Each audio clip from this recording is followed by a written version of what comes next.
Hello, this is Felicia A. Lockett. I'm here with my day 2 of the Stepping Out of Your Comfort Zone Challenge posed by Miss Valerie of Purple Heart Holistic Health Coaching. She's the CEO and founder. And on this day 2, I was trying to figure out what I wanted to talk about, but as I went out in the world today, I noticed some things. And one of the things I wanted to talk about was perception. I know with growing up, a lot of time with me, people perceive me as, oh, she's mean, because I wasn't speaking, I was more closed in because of the dysfunction and abuse that was within my household.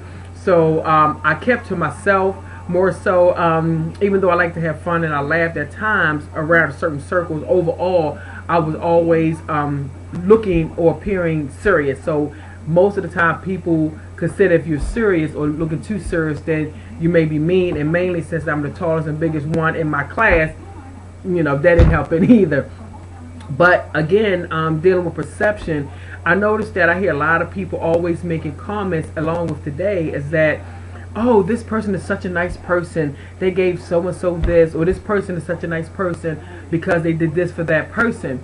And the thing that gets me is that giving anything doesn't necessarily make you a nice person. It makes you a giver. It makes you a gift giver or whatever that is.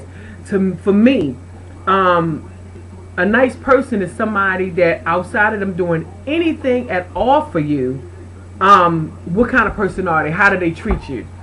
If somebody's only treating me nicely because I know there's a question of can you do this for me or can you take me here, then I have to question that. That's the same thing if I'm giving something to someone, but if I'm giving it because I want that certain reaction from them saying, oh, thank you, and trying to get glorified or get glory out of it, then that don't make me a nice person. Now, don't get me wrong, you do have people that's nice, people who are givers, me being one, so I know what that is. But a lot of times we get so caught up on what we're receiving physically or monetarily for someone that we forget about the stuff that's not tangible, that's really important of what we should be receiving for that person. So my whole thing is this: I think we need to gotta go how God said, and God said judge the spirit by the spirit.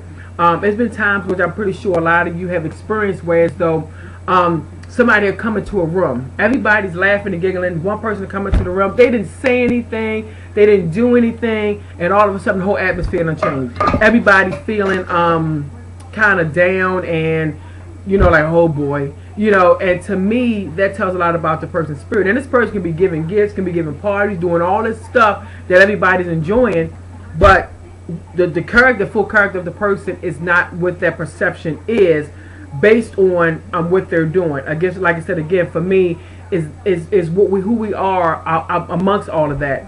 So again, I think we need to be careful of labeling people a certain way based on what they have, or they professional because they wear a suit, they carry a briefcase.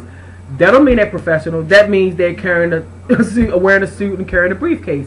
Again, for me, if a person is professional, that means their character, their behavior is acting in that way. So it's nothing that they're it doesn't deal with anything tangible. So again, let's be careful about how we are classifying people, because a lot of times we give other people the misconceptions about somebody else. Let's let everybody base